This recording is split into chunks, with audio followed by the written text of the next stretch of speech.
गांव के बाहर घने पेड़ों और सुनसान खेतों के बीच एक हवेली खड़ी थी।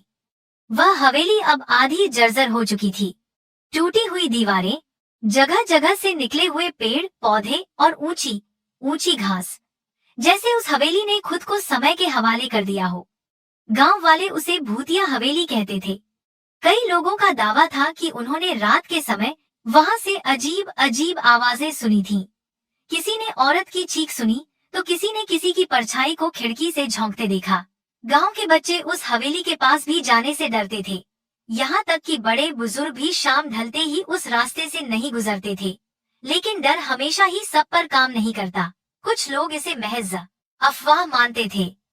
उन्हीं में से 4 दोस्त थे, आरव, करण, विवेक और समीर।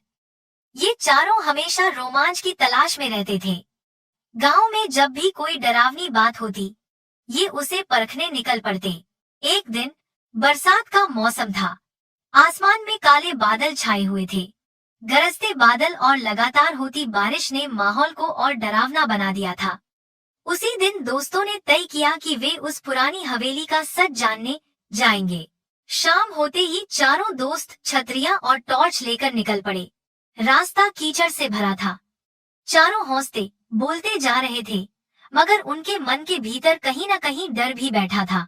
समीर ने हंसते हुए कहा, अरे ये सब फालतू की बातें हैं। भूत वूत कुछ नहीं होता। ये सब गांव वालों की बनाई कहानियां हैं। करण ने तुरंत जवाब दिया, तू देख लेना, आज रात तेरा ये विश्वास टूट जाएगा। विवेक चुपचाप था। उसके चेहरे पर डर साफ झलक रहा था। आरव ने उसकी तरफ देखा और बोला, डर मत यार, हम सब साथ हैं। कुछ भी होगा तो मिलकर सामना करेंगे। लगभग आधे घंटे पैदल चलने के बाद वो चारों हवेली के बाहर खड़े थे। हवेली सच में वैसी ही थी जैसी उन्होंने सुनी थी। टूटी दीवारें, जाले, टूटा हुआ मुख्य दरवाजा और सबसे डरावनी बात, ऊपरी मंजिल की खिड़की से अंधेरा झोंक रहा था, जैसे कोई भीतर खड़ा हो और बाहर झोंक रहा हो। चारों दरवाजे के सामने खड़े हुए। हवा तेज हो चुकी थी। अचानक दरवाजा अपने आप चर्रर की आवाजें के साथ हिला। करण ने हौंसते हुए कहा, चलो आरव, तू तो बड़ा बहादुर है, जाना अंदर। आरव ने उसकी ओर घूरकर देखा। ठीक है, मैं साबित कर दूंगा। आरव ने धीरे से दरवाजा धकेला।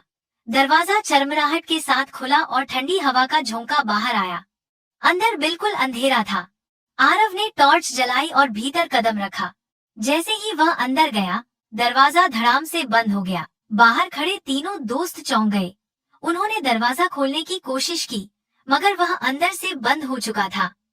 करण चिल्लाया, आरव, सब ठीक है ना? अंदर से कोई जवाब नहीं आया। अंदर कदम रखते ही आरव को लगा जैसे वह किसी और ही दुनिया में आ गया हो। चारों तरफ धूल, टूटी फर्नीचर, जाले और अजीब सी गंध फैली हुई थी। हवेली की दीवारों पर लगी पुरानी तस्वीरें धुंधली हो चुकी थीं। कुछ में चेहरों पर खरोंच के निशान थे, मानो किसी ने जानबूझकर उन्हें मिटा दिया हो। आरव धीरे धीरे आगे बढ़ने लगा। उसके कदमों की आवाज खाली हवेली में गूंज रही थी। अचानक उसे ऐसा महसूस हुआ जैसे कोई उसके पीछे चल रहा हो। उसने पलटकर देखा, मगर वहां कोई नहीं था। उसका दिल जोर जोर से धड़कने लगा। ये सब मेरा भ्रम है, वह खुद से बोला। वह सीढ़ियों की ओर बढ़ा और धीरे धीरे ऊपर चढ़ने लगा। उसके कदमों की आवाज खाली हवेली में गूंज रही थी। अचानक उसे ऐसा महसूस हुआ जैसे कोई उसके पीछे चल रहा हो। उसने पलटकर देखा, मगर वहां कोई नहीं था। उसका दिल जोर जोर से धड़कने लगा। ये सब मेरा भ्रम है, वह खुद से बोला। वह सीढ़ियों की ओर बढ़ा और धीरे धीरे ऊपर चढ़ने लगा। हर कदम के साथ सीढ़ियां चर चर की आवाज करती, जैसे किसी को उसकी मौजूदगी पसंद न हो। जैसे ही वह ऊपर पहुंचा, बाहर बिजली चमकी। उसी पल उसकी नजर ऊपरी खिड़की पर पड़ी। खिड़की पर किसी का साया खड़ा था। लंबा कद, सफेद कपड़े और झुका हुआ चेहरा। आरव के हाथ से टॉर्च लगभग गिर ही गई। कौन है वहां? उसने कांपते हुए पूछा। कोई जवाब नहीं मिला। साया वहीं खड़ा रहा। धीरे धीरे वो साया खिड़की से हटकर उसी गलियारे की ओर बढ़ने लगा जहां आरव खड़ा था। उसके कदमों की आहट साफ सुनाई दे रही थी। आरव पीछे हटने लगा। उसकी टॉर्च कांप रही थी। अचानक वह आकृति उसके सामने आकर रुक गई। आरव की टॉर्च की रोशनी उस पर पड़ी। वह एक औरत थी, लंबी, बिखरे बाल, फटे हुए सफेद कपड़े और उसका चेहरा नीचे झुका हुआ। आरव ने कांपती आवाज में कहा, तक, तुम कौन हो? औरत ने धीरे धीरे सिर उठाया। आरव की सांस अटक गई। उसकी आंखें पूरी तरह काली थीं। होठों से खून टपक रहा था। गालों पर गहरे कट के निशान थे। वह औरत अचानक जोर से चीखी, आ! आरव डर के मारे पीछे हट गया और जोर से चीख पड़ा। बाहर खड़े करण, विवेक और समीर ने आरव की चीख सुनी। विवेक घबराकर बोला, हमें कुछ करना होगा। तीनों ने दरवाजा तोड़ने की कोशिश की, मगर दरवाजा जैसे पत्थर का बन चुका था। चाहे जितना धक्का दो, वह हिला भी नहीं। अंदर से आरव की चीखें और ज्यादा तेज होने लगी। अंदर आरव पूरी ताकत से भागने लगा। वह नीचे की ओर भागा, मगर अचानक देखा कि नीचे जाने वाली सीढ़ियां गायब हो चुकी थीं।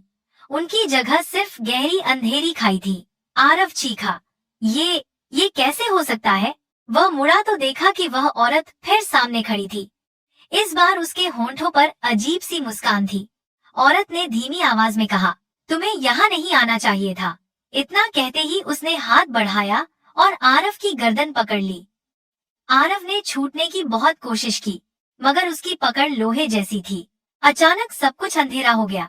बाहर दोस्तों ने अचानक दरवाजा अपने आप खुलते देखा। अंदर सब कुछ सन्नाटा था। वे लोग अंदर भागे, मगर आरव कहीं नहीं था। उसकी टॉर्च फर्श पर पड़ी थी और दीवार पर खून के छींटे थे। समीर कांपते हुए बोला, ये खून है।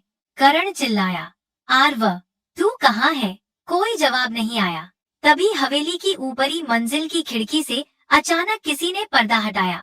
वहाँ वही औरत खड़ी थी और उसके पीछे आरव की परछाई दिखाई दी। आरव की आंखें अब पूरी तरह काली थीं। उसने अपने दोस्तों की ओर देखा और मुस्कुरा दिया।